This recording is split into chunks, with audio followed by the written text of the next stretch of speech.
আবারও ভয়াবহ দাবানলে পুড়ছে যুক্তরাষ্ট্র। কয়েক মাস আগেই ইতিহাসের অন্যতম ভয়াবহ দাবানল দেখেছে যুক্তরাষ্ট্রের লস অ্যাঞ্জেলস।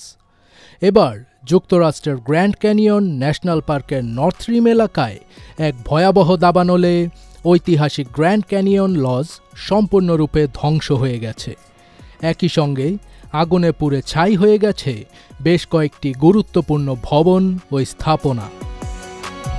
প্রথম দিকে কিছুটা শান্ত প্রকৃতির মনে হলেও দাবানলটি হঠাৎ করেই দ্রুত গতিতে ছড়িয়ে পড়ে এবং প্রায় ২০ বর্গ কিলোমিটার এলাকা গ্রাস করে ফেলে।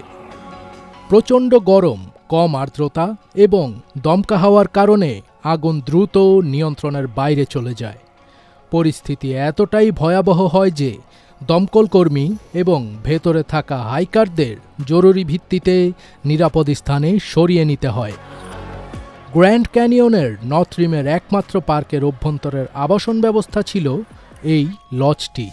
আগুনে ভিজিটর সেন্টার, গ্যাস স্টেশন, বর্জ্য ব্যবস্থাপনা কেন্দ্র, প্রশাসনিক ভবন, কর্মীদের বাসস্থান ও অনেক ঐতিহাসিক কেবিনও পুড়ে ছাই হয়ে গেছে। প্রথম দিকে এটিকে নিয়ন্ত্রিত আগুন হিসেবে শুরু করা হলেও পরে তা দমন করতে পূর্ণাঙ্গ অগ্নি নির্বাপন প্রচেষ্টা চালানো হয়। এখনও কোনো হতাহতের খবর পাওয়া যায়নি, তবে কর্তৃপক্ষ সতর্ক করেছে চিকিৎসা বর্জ্য প্লান্ট পুড়ে যাওয়ার কারণে ক্লোরিন গ্যাস ছড়াতে পারে, যা শ্বাসকষ্ট ও চোখে জ্বালা পড়ার কারণ হতে পারে। নর্থ রিম সাধারণত সাউথ রিমের তুলনায় কম ভিজিটর পায় এবং মৌসুমি ভিত্তিতে খোলা থাকে। বৃহস্পতিবারই সম্পূর্ণভাবে খালি করা হয় এবং এ মৌসুমে আর খোলা হবে না বলে জানানো হয়েছে। পার্ক পরিচালনাকারী কোম্পানি আডামার্ক জানিয়েছে লজের সব কর্মী ও অতিথিকে নিরাপদে সরিয়ে নেওয়া হয়েছে। একদিকে যুক্তরাষ্ট্রের আশকারায় ইসরায়েলি হামলায় পুড়ে ছাই হচ্ছে ফিলিস্তিনের গাজা, তো অন্যদিকে প্রকৃতির রোষানলে পুড়ছে যুক্তরাষ্ট্র।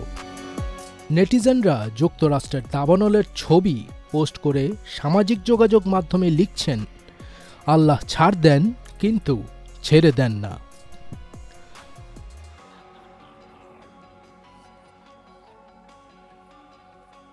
ফার্স্ট বিট তাজ, ATN বাংলা।